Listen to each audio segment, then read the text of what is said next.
বরং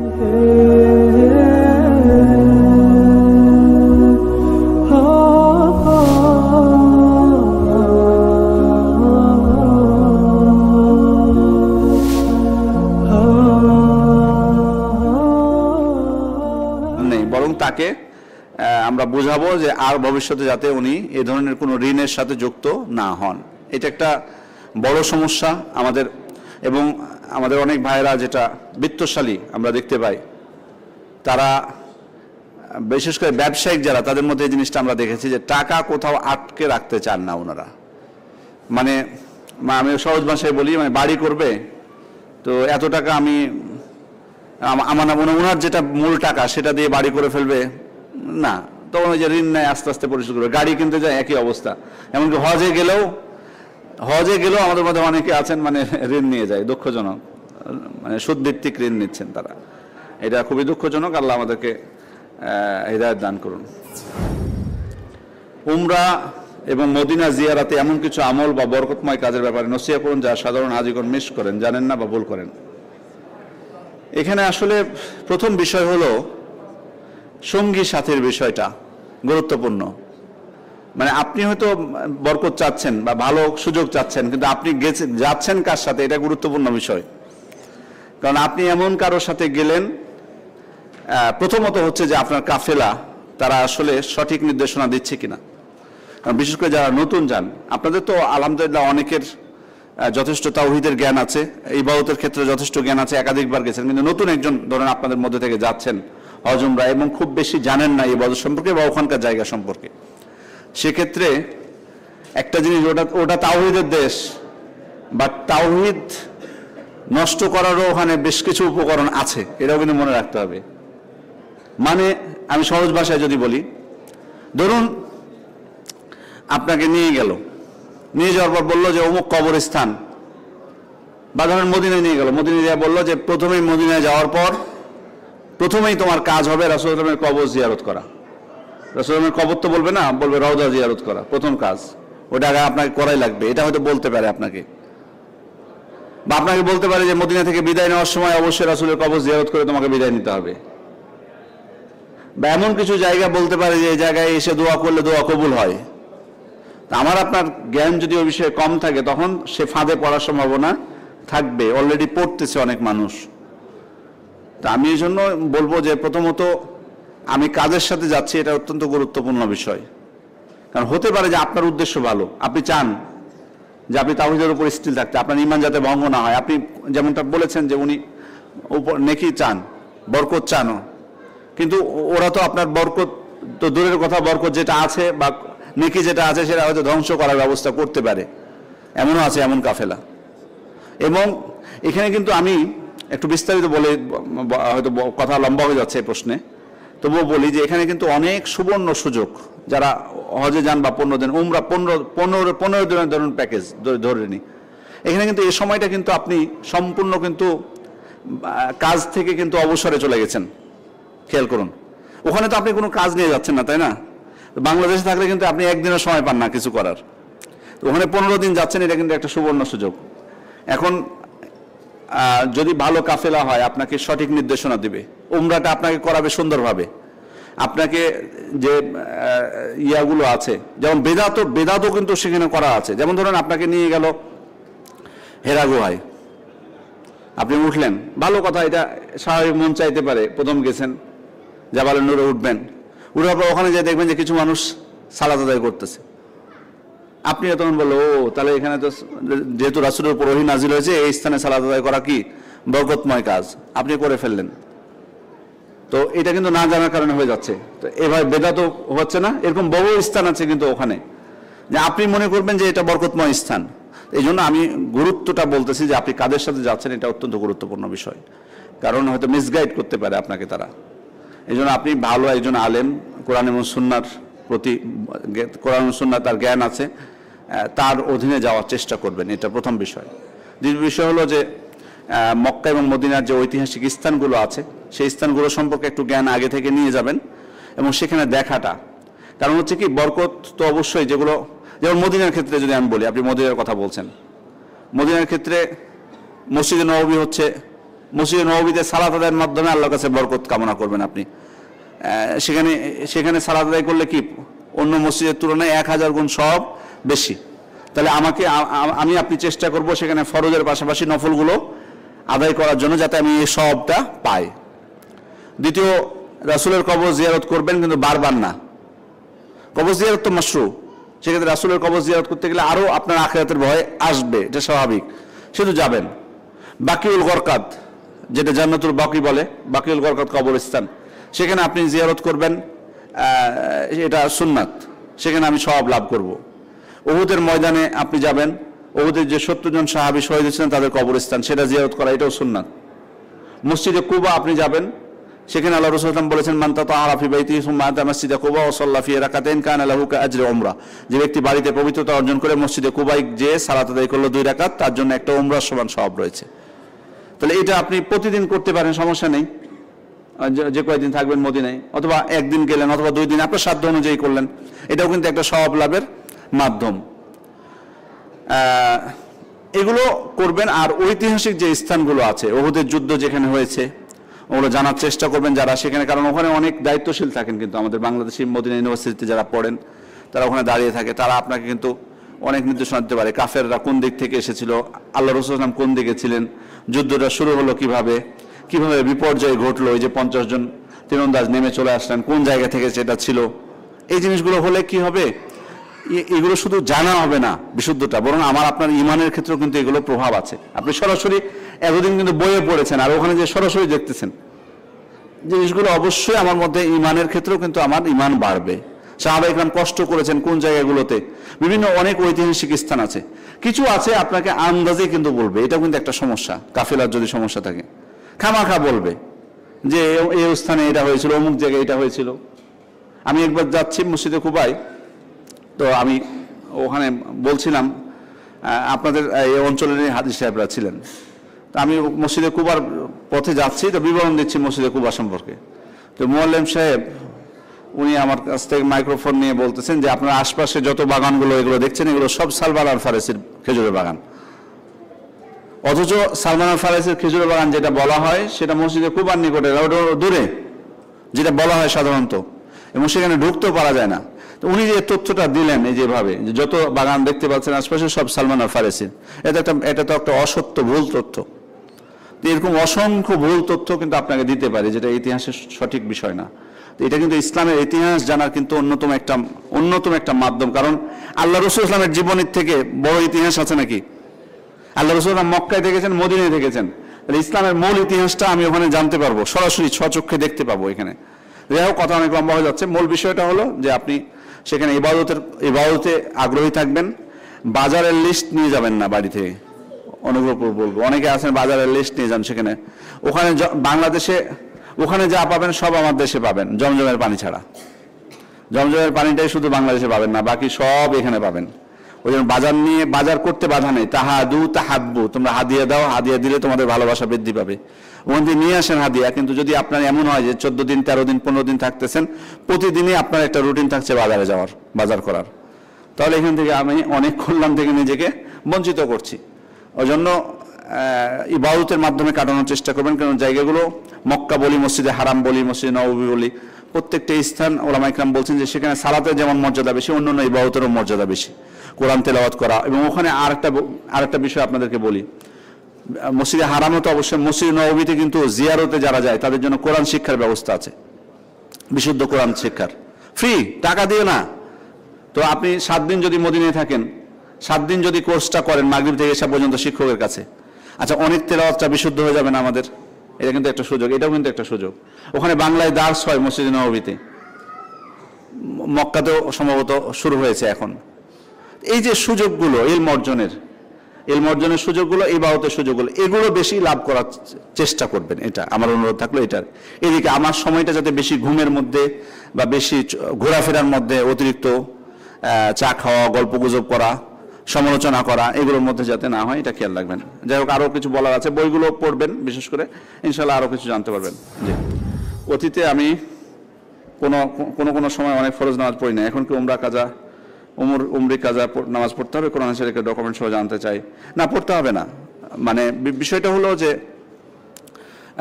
আপনি তওবা করবেন, একনিষ্ঠভাবে তওবা করবেন ইনশাল্লাহ, সেটাই যথেষ্ট হবে। কারণ বিষয় হলো, বিশেষ করে যদি আপনি একেবারেই সালাতের মধ্যে না থাকেন, এমন অবস্থা যদি হয় একেবারেই সালাতের মধ্যে না থাকেন, তাহলে তো আসলে ইসলামের মধ্যে ছিলেন কিনা সেটাই সন্দেহ। তাহলে তো আপনার কাজা হবে কি করে? আর কাজা সালাত আসলে কখন, কাজাটা আসলে কখন? কাজার বিধানটা আল্লাহ রাসূল সাল্লাল্লাহু আলাইহি ওয়াসাল্লাম কি বলছেন, যে মান নামা আন সালাতিন আও নাসিহা ফালিউসাল্লিহা ইযা যাকারহা, যে ব্যক্তি ঘুমিয়ে গেল অথবা ভুলে গেল, তখন ঘুম থেকে যখন জাগবে বা সজাগ স্মরণ হবে তখনই সালাতটা পড়ে নেবে। তাহলে মানে ভুলে গেছেন অথবা ঘুমিয়ে গেছেন, এটার জন্য কাজা। আর আমি ইচ্ছা করে ছেড়ে দিয়েছি, ইচ্ছা করে সালাত ছেড়ে দিয়েছি, তাহলে এটার কাজা নেই। বরং অনেক উলামা ইকরামের মতে এক ওয়াক্ত সালাত ইচ্ছা করে ছেড়ে দিলেও সে তার ইসলাম চলে যাবে, ঈমান থাকবে না। মারাত্মক বিষয় কিন্তু, কারণ আল্লাহ তাআলাই কিন্তু এটা নির্ধারণ করে দিয়েছেন। আল্লাহ রাসূল সাল্লাল্লাহু আলাইহি ওয়াসাল্লাম স্পষ্ট বলেছেন, ফামান তারাকাহা ফাকাদ কাফারা, যে ব্যক্তি এটা পরিত্যাগ করলো সে কাফের হয়ে গেল। আল আহাদুল্লাযী বাইনানা ওয়া বাইনাহুম আস-সালাহ ফামান তারাকাহা ফাকাদ কাফারা, আমাদের এবং তাদের মধ্যে অঙ্গীকার হলো এই সালাতটা। বাইনা রাজুলি ওয়া শিরক ওয়াল কুফর তারকুস সালাহ, একজন ব্যক্তি তার শিরক এবং কুফরির মধ্যে পার্থক্য হলো সালাত পরিত্যাগ করা। সুতরাং আমাদের এই বিষয়টা সজাগ থাকতে হবে। এই জন্য যেগুলো হয়েছে সেগুলোর জন্য আল্লাহর কাছে আন্তরিকভাবে ক্ষমা চাইতে হবে। সালাত যাতে আমি নিয়মিত পড়তে থাকি, এবং ভবিষ্যতে আমি দৃঢ় মানে প্রতিজ্ঞা করব যাতে আমি কোনোভাবে সালাত ছেড়ে না দিই। না না না না, আল্লাহ তাআলার কাছে তওবা, একনিষ্ঠ তওবা, সালাত আমি কখনোই ছাড়বো না। নফল ইবাদতগুলো বেশি বেশি করার চেষ্টা করবেন ইনশাআল্লাহ। আত-তাওবা, ইনশাআল্লাহ তওবা যদি করা হয়, এটা বাস্তব কথা, ইনশাআল্লাহ সব কিছুকে তওবা মিটিয়ে দিবে পূর্বের ইনশাআল্লাহ। আর বিশেষ করে সালাতের ক্ষেত্রে বললাম তো, এটা আরো স্পষ্ট করে দিলাম, কারণ এখানে ইসলাম এবং কুফরির বিষয়। আর কাজার বিষয়টা আবার আপনাদেরকে স্পষ্ট করেছি, যে কাজাটা কাজের জন্য। আল্লাহর উপর ভরসা করলে মাধ্যম গ্রহণ করব কেন, আবার আল্লাহর উপর ভরসা করলে মাধ্যম গ্রহণ করব কেন, আবার চেষ্টা করব, তাহলে আল্লাহর কাছে চাইবো কেন? এখানে কারণটা কি? আপনি মাধ্যম গ্রহণ করে, যে এটা তো আমি স্পষ্ট করেছি আমার খুতবার মধ্যে, আপনি হয়তো খেয়াল করেননি। আমি তো আপনার কাছে, আপনি মাধ্যম গ্রহণ করলে কি পেয়ে যাবেন, এর নিশ্চয়তাটা কোথায়? আপনার অসুস্থ, আপনি ওষুধ খেলে আপনি সুস্থ হয়ে যাবেন, এর নিশ্চয়তাটা কে দিতে পারবে? আমরা কেউ দিতে পারবো বলুন? আমরা মুসলিম হিসেবে কেউ পারবো না। আমরা চেষ্টা করলে পারবো। আমি তো সুন্দরভাবে উদাহরণ দিয়েছি। আপনি একজন কৃষক অনেক সময় শস্য মানে বীজ বপন করে, সেখানে সম্পূর্ণ আগাছা পরিষ্কার করে, সার দেয়, কোনো কিছুর কমতি থাকে না, তারপরেও ফসল পায় না। এরকম ঘটে কিনা? যে কোনো কারণে হোক, ফসল হচ্ছে না, নষ্ট হয়ে যাচ্ছে, অথবা বন্যা এসে সব কিছুকে ধ্বংস করে দিচ্ছে, এরকম মতো হয়। তাহলে এখানে তাওয়াক্কুলটা আল্লাহর উপর আমার প্রয়োজন নেই? অবশ্যই মাধ্যম গ্রহণ করবো, কিন্তু মূল বিষয়টা হলো, কারণ আমি বিশ্বাস করি যে তিনি হচ্ছেন তৌফিক দাতা, তার হাতে সবকিছু। মাধ্যম হচ্ছে সাবাব, আর মুসাব্বিব হচ্ছেন কে? আল্লাহ তাআলা। এটা অবশ্যই এজন্যই কারণটা এটা, যে এই জন্য আল্লাহর কাছে আমরা চাইবো, আল্লাহ যেন সফলতা দান করেন। এবং দেখুন, আল্লাহর কাছে চাইতে, বিশেষ করে চাওয়ার বিষয়টা যেটা আপনি বলেছেন, কারণ এটা তো আমি বিশ্বাস করি যে চাইলে আমি পাবো না, মাধ্যম গ্রহণ করলে, এবং আল্লাহর কাছে আল্লাহই হচ্ছেন তৌফিক দাতা। আর চাওয়ার ক্ষেত্রে কিন্তু কোনো প্রকার মানে কমতি করা যায় না। মানে ধরুন আল্লাহ আপনাকে দিয়েছেন, তারপরে চাইতে কি কোনো সমস্যা আছে? কোনো সমস্যা নাই। বেশি চাইতেও সমস্যা নাই, মানে কারণ আল্লাহ তাআলার ভান্ডার কিন্তু কি সীমিত? কি কোনো ইয়া নেই। আল্লাহ তাআলা সবকিছু, যদি আল্লাহ তাআলা সব বান্দাকে সবকিছু যদি তাদের চাওয়া পূরণ করে দেয়, তার কোনো কিছুর কমতি হবে না। সুতরাং আল্লাহ তাআলার কাছে কেন চাইবো না? সবকিছুর ক্ষেত্রে একজন মুমিন ব্যক্তি তার জীবনের প্রতিটা ক্ষেত্রে আল্লাহ তাআলার দিকে মনোনিবেশ করবেন। আল ইলতিজা ইলাল্লাহ, আল্লাহর কাছে আত্মসমর্পণ করবেন, তার কাছেই চাইবেন, তার দিকে ফিরে যাবেন, সকল কিছুতে তার উপর ভরসা করা। স্ত্রীর হাতে যদি চুরি বা কোনো কিছু না থাকে, তাহলে কি স্বামীর অমঙ্গল বা হায়াত কমে যায়? এটা আপনার কাছে হয়তো চুরি নিবে, এই জন্য কৌশল করছে হয়তো। তবে দিবেন আপনি, মানে ইনশাল্লাহ অমঙ্গল হবে না বা হায়াত কমবে না। তবে আপনি যদি কৃপণতাবশত তাকে অলংকার না দেন, কৃপণতাবশত আপনি দিচ্ছেন না তাকে অলংকার, তাহলে আমি বলছি না আপনার অমঙ্গল হোক, বাট এটা তো কৃপণতা করলে তো এটা তো খারাপ জিনিস। আপনি যদি কৃপণতাবশত না দেন, আর এটা যদি ওনার বিলাসিতা হয়, তাহলে ওনার সমস্যা। মোদ্দা কথা হচ্ছে যে আমরা অবশ্যই এটা একটা চিরাচরিত বিষয়। দেখুন, আমাদের প্রথমত হলো যে আপনার স্ত্রী অলংকার পড়লে তো আপনার জন্য ভালো। দ্বিতীয়ত আসলে মেয়েদের অলঙ্কারের প্রতি যতটুকু আগ্রহ আমাদের কিন্তু স্বাভাবিকভাবে থাকবে না, এটাই স্বাভাবিক, ঠিক না বলেন? ওনারা অলঙ্কারের প্রতি ওনাদের যতটুকু আগ্রহ আমাদের কি হবে ওইটুক? কখনোই কিন্তু হবে না পুরুষদের। এটা আপনি যেমন ধরেন ওনারা বাড়ির আসবাবপত্রের ক্ষেত্রে যতটুকু গুরুত্ব দেয়, আমি আপনি কি ওইটা দিই এতটুকু দেয়? সাধারণত পুরুষরা কিন্তু এগুলোর ক্ষেত্রে কম গুরুত্ব দেয়, এগুলো তাদের গুরুত্ব থাকে না, তাদের গুরুত্ব থাকে অন্য কিছু। তো সেক্ষেত্রে তবে তাদের মানসিক অবস্থাটা আমাদেরকে বোঝার চেষ্টা করতে হবে। এটা অতিরিক্ত না, কিন্তু একেবারে যদি আমি না দিই, আমার সাধ্য আছে আমি দিতে পারবো, তাও দিচ্ছি না, এটাও আবার খারাপ। ওই জন্য কৃপণতা করবেন না, দেওয়ার চেষ্টা করবেন। তবে এইসব ভয় যদি দেখায় ভয় ভীত হবেন না ইনশাল্লাহ। জি, আর বোনদেরকে বলবো যে এসব উল্টাপাল্টা কথা বলবেন না নেওয়ার জন্য। যদি আপনার চাওয়ার প্রয়োজনে সরাসরি বলবেন যে আমাকে এটা কিনে দাও বা কিছু, এসব অমঙ্গল হবে, হায়াত কমে যাবে, এসব ভয় দেখিয়ে লাভ নেই। বিদেশে অবস্থানরত ছেলের সম্পত্তি যদি বাবা নিজের নামে বা তার অন্য সন্তানের নামে কিনেন, বিদেশে অবস্থানরত ছেলের সম্পদ যদি বাবা নিজের নামে বা অন্য সন্তানের নামে কিনেন বা দিয়ে দেন, তাহলে কি তা জুলুম হবে কিনা? অবশ্যই, অবশ্যই। এবং এটা করতেছে অনেকে, বা বিদেশ থেকে টাকা পাঠাচ্ছে আর উনি উনার নামে বা অন্য ছেলেদের নামে দিচ্ছে বা অন্য ছেলেকে দিয়ে দিচ্ছে। এটা একটা কমন সমস্যা আমাদের দেশে, শুধু জমি কিনা না, মানে অনেক সময় দেখা যায় যে একটা ছেলে বাইরে আছে আর দুইটা দেশে আছে, কিছুই করে না, বরং আড্ডা দেয়, এখান থেকে ঘুরে ফিরে করে ওই টাকা পাঠায় আর ছেলেদেরকে আড্ডা দেওয়ার টাকা খরচ দেয় বাপ। আছে না এরকম? অনেক আছে, কিন্তু অনেক পরিবার আছে। এগুলো স্পষ্ট জুলুম, এগুলো শুধু জুলুম না, মানে এগুলো আপনার বাচ্চা হোক, কিন্তু আপনাকে ক্ষমা চাইতে হবে আপনার বাচ্চার কাছে, আপনার ছেলের কাছে। যদি কেউ ভুল করে থাকেন আপনার ক্ষমা চাইবেন তার কাছে, কারণ কষ্ট আপনাদেরকে ছেড়ে, পরিবার ছেড়ে যে সে কষ্ট করতেছে আর তার কাছ থেকে টাকা নিয়ে আপনি অন্য ছেলেদেরকে দিবেন, মানে হ্যাঁ, আপনি আপনার খেয়াল করে দেখবেন। একটা জিনিস আপনাদেরকে বলি, সেটা হলো যে ছেলের সম্পদ হ্যাঁ বাবা নিতে পারেন, ঠিক, একটা হাদিস আছে এই বিষয়ে যে তোমার সম্পদ তোমার এবং তোমার বাবার, বাট বাবা কখন নিতে পারবে? বাবার যদি না থাকে তখন ছেলের অনুমতি ছাড়াই তিনি ছেলেটা নিতে পারবেন, যদি বাবার না থাকে। বাবার যথেষ্ট আছে অথচ ছেলেটা উনি নিচ্ছে, দিব্যি চেয়ে নিচ্ছে বা জোরপূর্বক নিচ্ছে বা যেভাবে হোক নিচ্ছে, অথবা তাকে না জানিয়ে নিচ্ছে, না, এটা কিন্তু ঠিক না। আপনি আপনারটা থাকলে একটা ছেলের উপর তার পিতার ভরণ পোষণের দায়িত্ব তখনই যাবে যখন তার পিতার সামর্থ্য থাকবে না তখন। হ্যাঁ, তাই বলে যে উনি ইহসান করবে না সেটা না, অবশ্যই পিতামাতার খোঁজ খবর নিবে, তাদেরকে গিফট দিবে, কিছু পাঠাবে বরং থাকার পরও। হ্যাঁ, আপনি এটা দিয়ে ওষুধ খাবেন বা এটা দিয়ে ফল খাবেন, আপনি সদাচরণ কমতি রাখবেন না। বাকি আপনার উপর কর্তব্য হবে, ওয়াজিব হবে তখন যে আপনার বাবা কর্মক্ষমতা নেই এবং ওনার সম্পদ নেই এবং উনি কোনো কর্ম করতে পারছে না, তখন আপনার উপর কর্তব্য হলো আপনার পিতামাতার আপনার খরচ চালানো। কিন্তু ওনাদের আছে যথেষ্ট শক্তিশালী, তারপরও আপনার উপর এটা তখন ওয়াজিব নয়, অবধারিত নয়, তখন করবেন সেটা ভিন্ন বিষয়।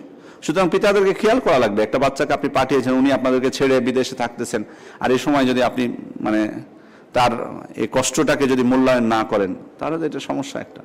এবং বিশেষ করে জমির ক্ষেত্রে স্থায়ী সম্পদ আপনি করে দিচ্ছেন আপনার নামে বা নামে। হ্যাঁ, উনি যদি অনুমতি দেয় যে হ্যাঁ আপনার নামে কিনুন যাতে সবাই পায়, ভাইদেরকে সহযোগিতা করছে, সেটা ভিন্ন বিষয়। কিন্তু সেটা না করে আপনি নিজ উদ্যোগে এটা করতে পারবেন না তার সম্পদ নিয়ে। আপনার যেটুকু প্রয়োজন ভরণ পোষণের সেটুকু শুধু আপনি নিতে পারবেন। যদি আপনার না থাকে, আমি আবার বলছি, যদি আপনার না থাকে, আপনার ভরণ পোষণের টুকু নিয়ে বাকিটুকু তার জন্য আপনাকে রেখে দিতে হবে।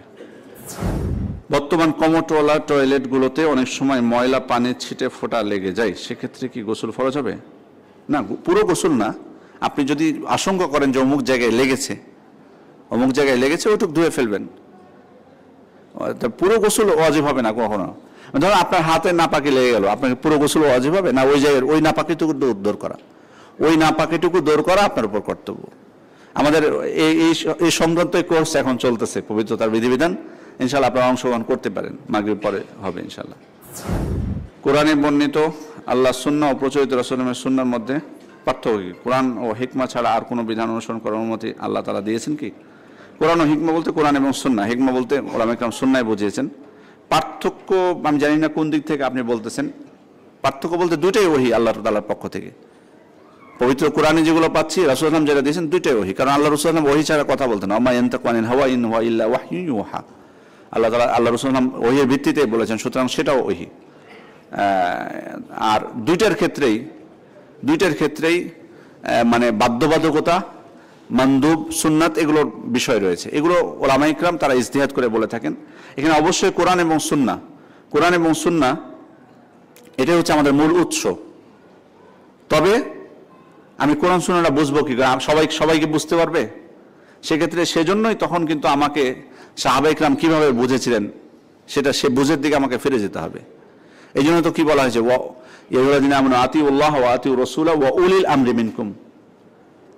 এখানে কিন্তু আল্লাহর আনুগত্য এবং রাসূলের আনুগত্যের সাথে উলুল আমরের আনুগত্যের কথা এসছে।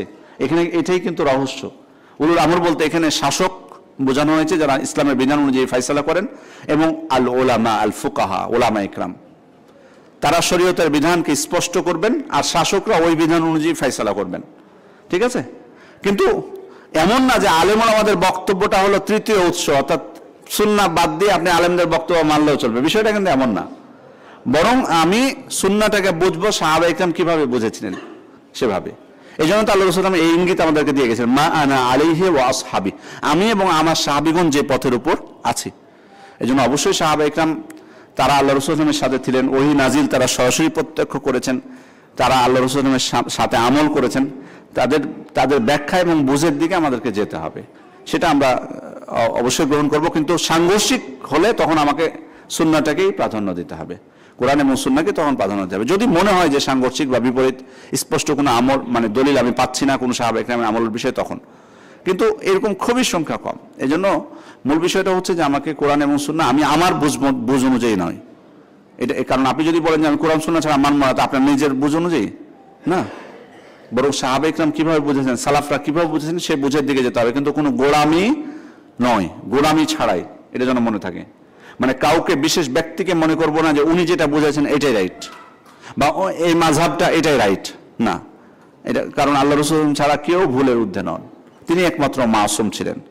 এই জন্য কাউকে এর ভুলের ঊর্ধ্বে মনে করা যাবে না। আর কি আছে প্রশ্ন? আচ্ছা আচ্ছা, ঠিক আছে, তাহলে তিনটা দিয়ে আমরা শেষ করব। আপনি আত্মনির্ভরশীলতার কথা বললেন। বর্তমানে আমরা মেয়েদের পুরুষদের থেকে প্রোভাইডেড হওয়ার জন্য হেয় হতে হয়, আমরা বোঝা এমন কথা শুনতে হয়। এমন অবস্থায় আমরা কি পথ অবলম্বন করব সবরের সাথে? এটা কি পুরুষদের জন্য সম্মানজনক নয় যে আমাদের দায়িত্বের সঙ্গে আল্লাহ ওনাদের দিয়েছেন, তাইলে এমন ব্যবহার করার ফল কি? এটা এই জন্যই কিন্তু আমি এই জন্যই বলতেছি একটা জিনিস, যে এই জন্য কিন্তু বিয়ের সময় কিন্তু খেয়াল করতে বলা হয়েছে, ইযা আতাকুম মান তারদাউনা দীনাহু ওয়া খুলুকাহু ফাযাওয়িজুহু। কেন আপনার অভিভাবককে আল্লাহ রাসূল এই কথা বলেছেন?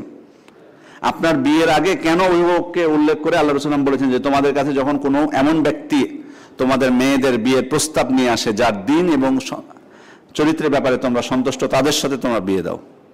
কারো দিনদার যদি হয় কোনো মানুষ এবং চরিত্রবান হয়, সে খোটা দিবে কখনো বউকে যে তুমি বসে থেকে খাচ্ছ?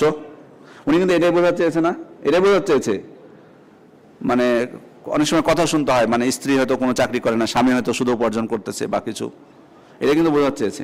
কোনো দিনদার মানুষ হলে খোটা দিবে না, বরং উনি স্ত্রীকে বলবেন যে না, তোমার কিচ্ছু করতে হবে না, বরং তুমি সংসার দেখো, আমার বাচ্চা কাচ্চাকে দেখো, এটা দায়িত্ব, আমি যা উপার্জন করতে হয় আমি দেখতেছি, আর খরচ তোমার কি লাগবে তুমি নাও আমার থেকে, কোনো অসুবিধা নেই, টাকা তোমারও, তোমার দুইজনেরই টাকা। এটা আল্লাহ আমাকে এদিকে দায়িত্ব দিয়েছেন, আল্লাহ তোমাকে বাড়ির দায়িত্বশীল করেছেন, এটাই বলবে না? দিনদার ব্যক্তি হলে এটাই বলবে, আপনাকে সম্মান দেবে, আপনাকে কখনোই খোটা দিবে না বা ভাব নিবে না যে উনি উপার্জন করছেন উনি খরচ করবেন। তবে বিপরীতটা যেন না হয়। অনেক বোনেরা আবার দেখা যায় যে স্বামী উপার্জন করে আর চালায়, টাকা থাকে ওনাদের কাছে, স্বামীও বাজারে যায় তখন স্বামীকে টাকা চেয়ে নিতে হয়, আবার বাজার করে এসে হিসাব দিতে হয়, আছে না? আছে। কিন্তু হয়তো বোনেরা এটা জবাবে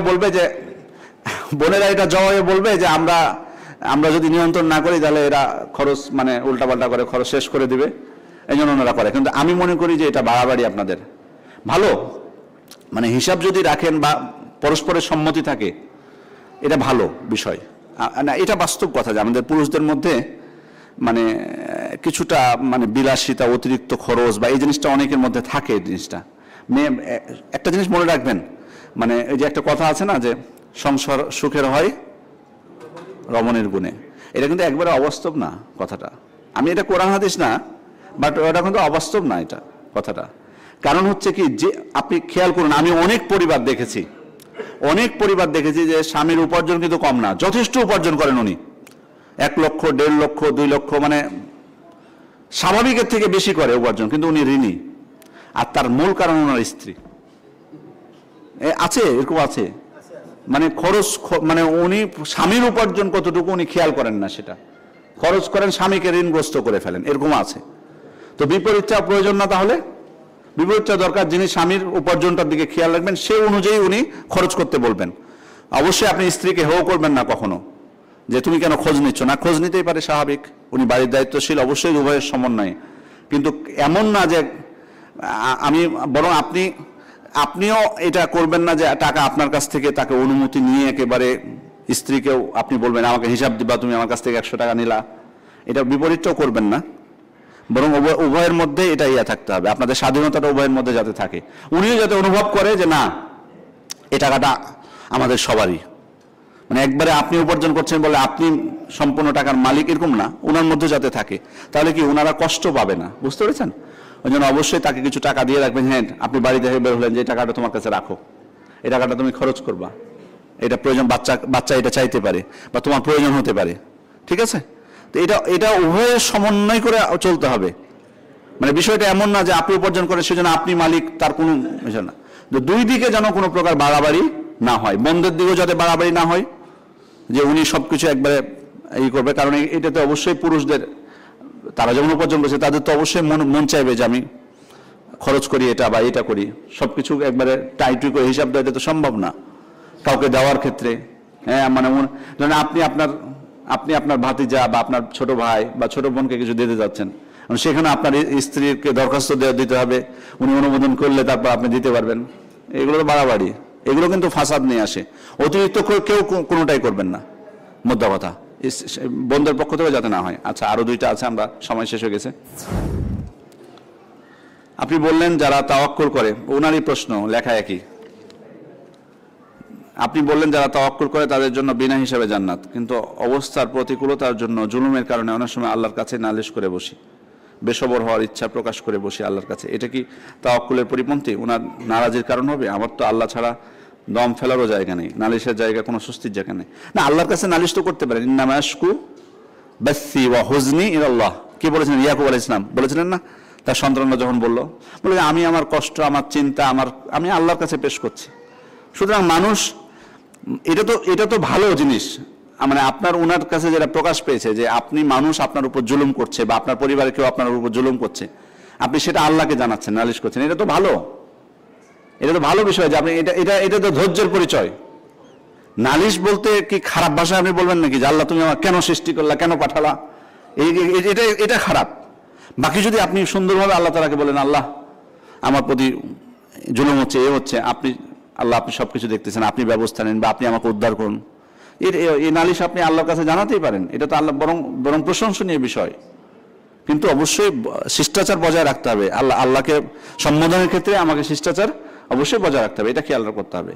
আর দেখুন, মনের ভিতরে অস্বস্তি মাঝে মধ্যে, যেটা বলেছেন উনি, বেসবর, মানে ধৈর্য ধারণ করতে পারছেন না, এটা ঈমানের কমতির কারণে হয়ে থাকে। তাওয়াক্কুল পরিপন্থী কাজ অবশ্যই, তবে বান্দার এটা যে ঘটবে না সেটা না।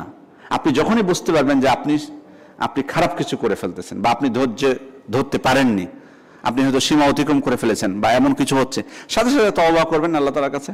বান্দার তো হতেই পারে, এমন অবস্থা হতে পারে না, এটাতে যে আপনি একবার করে ফেললে যে আপনি নিরাশ হয়ে যাবেন সেটা না। যখনই বুঝতে পারবেন যে না, আমি তাওয়াক্কুল পরিপন্থী কোনো কাজ করে ফেলেছি, সাথে সাথে আল্লাহর দিকে ফিরে যাবেন, তার কাছে ক্ষমা চাইবেন, ইনশাআল্লাহ আল্লাহ তাআলা ক্ষমা করে দিবেন। মানুষের অবস্থা সবসময় একরকম থাকে না, এবং দুনিয়াতে এই জন্য এটা কিন্তু পরীক্ষারই জায়গা। আল্লাহ আমাদেরকে এত চাকচিক্য সবকিছু দিয়েছেন, আমরা কতটুকু সঠিকভাবে ব্যয় করতে পারছি, আবার অভাবও দিয়েছেন, বিপদ দিয়েছেন, কিভাবে ধৈর্য ধারণ করতে পারি, সবকিছু। এটা দুনিয়াটা হচ্ছে পরীক্ষাগার, পরীক্ষাকে কতটুকু পরীক্ষা আমরা পাশ করতে পারছি। লাস্ট প্রশ্ন আমাদের, মহিলাদের সালাতে ওনারা জামাত করে সালাতে দেয় এবং সময়, এবং মহিলাদের সালাতে ওনারা জামাত করে সালাতের সময় যিনি সালাত পড়াচ্ছেন, ওনার কানের পাশে থেকে কিছু চুল বের হয়ে গেলে আর সালাতে উনি চেষ্টা করছিলেন ঠিক করার, পারছিলেন না, এতে সালাতে কোনো, না ইনশাআল্লাহ কোনো ত্রুটি হবে না, বিইজনিল্লাহ ত্রুটি হবে না, ইনশাআল্লাহ। জাযাকুমুল্লাহু খাইরান। আরেকটা ওই যে সাহু সিজদার ব্যাপারে একটু ওই যে অতিরিক্ত করলে নামাজে ভুল রাকাতের জায়গায় ইমামে 5 রাকাত নামাজে ভুল হলে সে সাহু সিজদা দিলে আমরা জানি নামাজ আল্লাহ তাআলা কবুল করেন, কিন্তু আমার প্রশ্ন মাঝে মধ্যে সাহু সিজদা দেওয়া প্রয়োজন হলে এমন কোনো সময় সাহু সিজদা দিতে ভুলে গেলে আর দোয়া কুনুত পড়ার সময় মনে হলো ওই মুহূর্তে করণীয় কি? আমি আসলে ওনার প্রশ্নই বুঝতে পারলাম না। সাহু সিজদা দিবেন আপনি যদি অতিরিক্ত হয়ে যায়, কোনো রুকুন ওয়াজিব বা কোনো কিছু অতিরিক্ত হয়ে গেলে আপনি সাহু সিজদা দিবেন, আর যদি কম হয়ে যায় ওয়াজিবের কমতি হলে সাহু সিজদা দেওয়া যথেষ্ট, কিন্তু রুকুন যদি আবার কমতি হয় তাহলে আপনাকে আবার ওই রাকাতটা পুনরায় পড়তে হবে যে রাকাতে আপনার রুকুন কমতি হয়েছে। অর্থাৎ ধরুন আপনার সিজদা একটা ছুটে গেছে কোনো রাকাতে, তাহলে সাহু সিজদা দিলে কিন্তু কাজ হবে না, বরং সাথে সাথে যদি বুঝতে পারেন তাহলে আর এক রাকাত অতিরিক্ত পড়ে নেবেন সালাতের মধ্যেই যদি হয়। আর যদি সালাম ফিরানোর পরে বুঝতে পারেন তো এক রাকাত অতিরিক্ত পড়ে আবার সাহু সিজদা দিবেন। আর যদি ওয়াজিব ছুটে যায়, যেমন ধরেন আপনি তাশাহুদ ছেড়ে দিয়েছেন, প্রথম তাশাহুদটা দ্বিতীয় রাকাতে বসতে হতো না, বসে উঠে গেছেন, এটা সাহু সিজদা দিলে যথেষ্ট, যেহেতু এটা ওয়াজিব। এই জন্য সালাতের কোনগুলো রুকুন কোনগুলো ওয়াজিব মুস্তাহাব এগুলোর জ্ঞান আমাদের থাকলে তখন সিজদা কম দিলে পরের রাকাতে 3 সিজদা দিলে কি হবে? এটা কি না না না না না না না আর এক রাকাত পড়তে হবে ওনাকে। জি জি জি। আর যদি 5 রাকাত পড়ে, ইমাম সাহেব যদি 5 রাকাত পড়ে সাহু সিজদা দিয়ে দেবে, কিন্তু আবার যদি দুয়ারে আবার নতুন করে 4 রাকাত শুরু না না না এটা ঠিক না, আবার কেন পড়বে? এটাই কিন্তু হয় আমাদের। না না না না না ধরুন ইমাম 5 রাকাত পড়ে ফেলেছে ভুলে, সাহু সিজদা দিবে উনি যদি নিজে বুঝতে পারে। প্রথমত সালাতের মধ্যেই তো মুসল্লিদের উচিত মানে কালকে সে এই ঘটনা করছে, আমি যে মসজিদে জোরে আচ্ছা জি জি আমি পরে আলাদাভাবে সাহু সিজদা দিছি, কিন্তু আমি ইমাম সাহেবের সাথে পরবর্তী না না এটা অনেকে ভুল করে আবার পড়ে, না আবার পড়ার কোনো প্রয়োজন নাই, আবার পড়ছে এটা তো আবার পড়ার কোনো প্রয়োজন নাই। বরং বিপরীতটা যদি হয় 3 রাকাত পড়ে ধরেন সালাম ফিরিয়ে দিয়েছে, সাথে সাথে বললে উনি 1 রাকাত পড়বে, আল্লাহ রাসূল সাল্লাল্লাহু আলাইহি ওয়াসাল্লাম সেটা করেছিলেন না, 2 রাকাত পড়ে সালাম ফিরিয়ে দিয়েছিলেন। পরে যখন ওনাকে বলা হলো তখন উনি কি আবার পড়েছেন? না, 2 রাকাত পড়ে সাহু সিজদা দিয়েছেন। আর বেশি হলে আপনাকে আবার পড়ার দরকার নেই, সাহু সিজদাই যথেষ্ট। মুসল্লিরা বলার সাথে সাথে আপনি আবার সিজদায় চলে যাবেন, এটাই যথেষ্ট হবে, আর প্রয়োজন নেই। জাযাকুমুল্লাহু খাইরান। সুবহানাকাল্লাহ। যদি ভুলে সিজদা ছেড়ে দেয়, সাহু সিজদা ভুলে বা না জানার কারণে কোনো সালাতের ক্ষতি হবে না।